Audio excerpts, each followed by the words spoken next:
The fish and the tradition of the Yoginis. The core of the tradition of the Yoginis was introduced to the world by Matsyendra Pada, also known as Matsyendra Natha, Lord of the Fish. His teachings aimed at empowering women and men to develop their own capacities in order to deal with the challenges of life. Many temples, sites, and sculptures of Yoginis are found throughout India. This movement threatened Brahmanism, which was dominated by men. In the beginning of the 11th century, with new invaders entering India, the Brahmins seized the opportunity to greatly weaken the influence of the Yoginis' knowledge. Legend has it that Matsyendra Pada himself was born under the most inauspicious horoscope, and as a result, his parents threw him into the sea. A giant fish swallowed him, and while in the belly of the fish that was resting in the bottom of the sea, under the subaquatic island of Chandradvipa, island of the moon, he received the knowledge of alchemy. The mythical island of Chandradvipa is associated with a state of transcendence.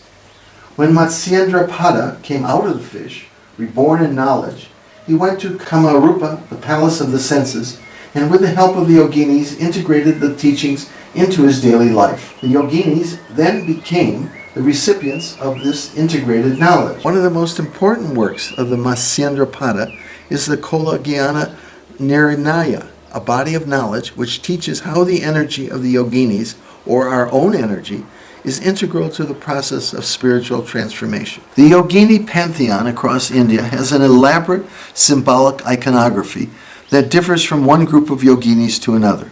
The characteristics and names of the Yoginis seem to have appeared as an expression of a specific time and space, as a necessity to harmonize the inner self with the surroundings of the entire universe. What differentiates the Yogini cults from one self-standing goddess is the vibrating powers of the group. The Yoginis are energies that come together in order to synchronize and empower the inner forces in the human body and in the universe. This gives birth to a global system of energy, the Yogini Chakra. People who receive the blessings of the Yogini Chakra transform their lives and acquire the positive, all-pervasive energy that is the source of creativity. The Yoginis show the path to the state of non-duality, totality. The tools used in the process of transformation cleanse the system, deep meditation, and spiritual practices that promote extraordinary faculties, siddhis. Meditation and siddhis are powerful techniques that help the practitioner to reach higher states of the consciousness, to enjoy a peaceful life in its totality, and finally to attain the state of unity. In ancient times, knowledge was transmitted through agamas, verses in the form of dialogues, mostly between the god Bhairava and the Devi. The Devi would ask questions and Bhairava would answer. In the Yogini temples, the questioner will be identifying with Bhairava standing on one foot. He represents the present moment, a vessel or form as hollow and empty as we should be while receiving the knowledge. Bhairava is without judgment. Standing on one leg, he symbolizes the freedom to turn around and look at the whole panorama without losing his axis, his center.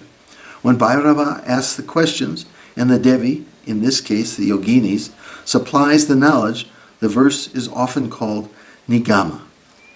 The Yogini temple of Purnima will help us to acknowledge the power of the Yoginis inside us. The Yoginis reside in the energy centers in our bodies. They help to develop the intuition that will lead us to taking the correct and most powerful action. Some Yoginis are more inclined to help in certain situations and will generate the flow required for two things in particular: the healing process and transformational energy, the Divine Alchemy. In the Yogini temple of Purnima, Sri Ida Pada appears riding an owl. She creates powerful sounds to harmonize the flow of energy. She has a combative attitude to overcome obstacles created by apathy. She is the stream that deals with the deepest recesses of our psyche. She is the source of poetry and recognizes the divine energy in darkness or light. Sri Idapada is the introverted stream that is responsible for the functioning of the right side of the brain and the left-hand side of the body. Sri Pingalapada is present in the circle of the 81 yoginis in the Beta Ghat temple. In this image, she appears to be riding on a parrot, holding a garland to symbolize the flow of energy that connects the chakras. Sri Pingala Pada carries the life force energy, or prana. She has an extrovert, solar nature that corresponds to the left side of the brain and the right side of the body. That is why she is represented with the energy of a parrot that can fly and chant and is awake during daytime. Sri Ahimaya Pada, the winner. The iconography of Sri Ahimaya Pada is similar to that of a yogini from the Lokahari near Allahabad in Uttar Pradesh, India. Most yoginis found in this site have animal heads. Snake-headed Sri Ahimaya Pada is a versatile and resourceful yogini. She sits on an elephant, the symbol of energy that removes obstacles. Sri Ahimaya Pada says, free from bondages or anxieties related to sexuality or any other taboo, you will discover the way to read the minds of others. Then you will reach the universal mind. Sri Lila Pada, the joy. Sri Lila Pada is a graceful yogini. She is created out of bliss, by bliss and for bliss. Sri Lila Pada represents spontaneous activities that are performed effortlessly. Her concept implies that her energy flows freely, beyond compelling needs. She is divine playfulness. In the present image, she appears playing a drum for the mere pleasure of playing it. At the same time, without searching for it, she creates the vibration which makes the cosmos expand. Sri Varahi Pada, the knowledge of life. Sri Varahi Pada has a benevolent nature and the face of a female boar. She is often in the circle of 64 yoginis and also belongs to the group of 7 or 8 matrikas. Her energy flows in the region of the navel and helps to balance the lower chakras. By experiencing the energy circulating in the lower body, the mind is decapitated and replaced by the head of the boar. This animal knows how to look for food hidden under the ground. This is a symbol of focusing attention on the sacral region and the navel. Sri Yogamaya Pada, the realization. Sri Yogamaya Pada represents our body that has enshrined the divine linga, representative of the energy of Lord Shiva, inside us. Interiorization practices, meditation, using the tools we have in our physical body, mind, senses, and so on, are highly recommended. Sri Lavani Pada is a yogini with a smiling face and a body that looks like a tree. The green leaves and fruits on the tree represent life and fertility and natural grace. Probably her name comes from the word Lavanya, which means the one who is graceful, handsome, or beautiful, or the one that adds lavana, salt, or taste to life. Sri Bhairavi Pada, the heroine. Bhairavi means terror or awe-inspiring. The yogini represents success in the path of transformation into a state where, as heroes, we go beyond the fear of death and thus become as awe-inspiring as Bhairavi Pada. Sri Bhairavi Pada imparts the knowledge to the practitioner to confront negativities and emerge free of prejudices. The good or bad just color the circumstances, and when Kula Shakti flows freely in our system, the whole range of colors become one, the divine. Sri Simhala Pada, the expression of excellence. Sri Simhala Pada is the head of a lioness, and she rides a lion. She has feline intuition and the faculty to work together with other lionesses in order to stalk their prey for the entire pride. Like all animal-headed yoginis, Sri Simhala Pada reminds us of the importance of letting go of the intellect in the process of integrating the senses, the mind, the body, and the universe. Sri Panindri Pada, the guardian of sacred spaces. Sri Panindri Pada is among many groups of yoginis in temples throughout India. She is the queen of serpents. She probably derives her popularity from the image of serpents as potent guardians of sacred places. Serpents defend their ground by first resorting to a threatening display and then fighting rather than retreating. Since the human body is seen as a sacred space where the divine energy can express itself, serpents are the protectors of humans.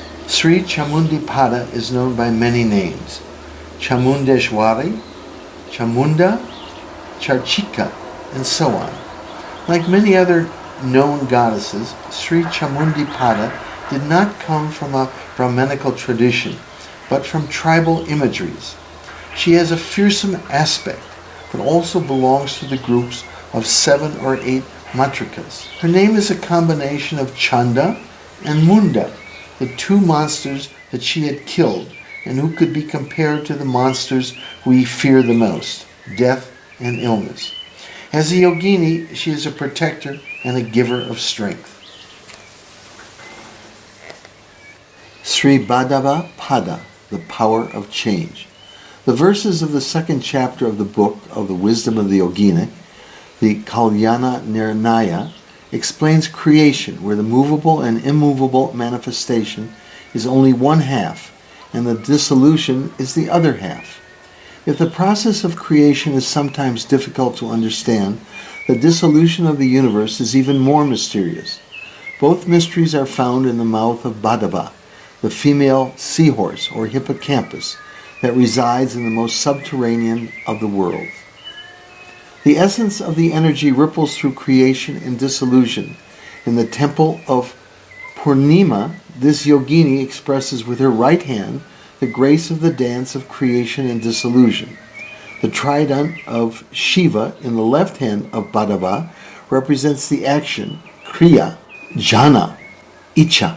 The seahorse personalizes the mysterious divine power of change and wisdom to transcend the ephemeral. Sri Ambuja Pada, fertility, rebirth, and abundance.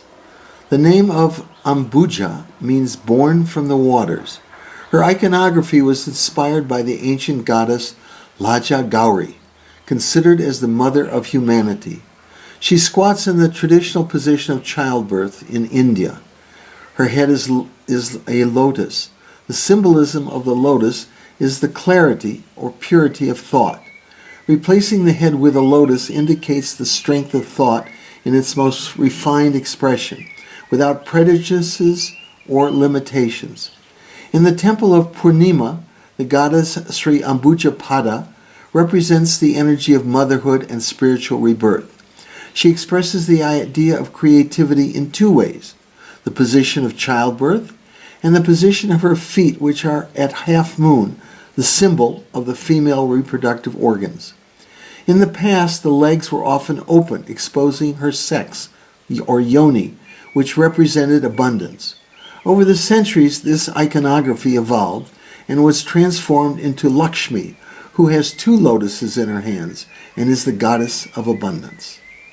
Sri Bachwe Pada, the path of prosperity.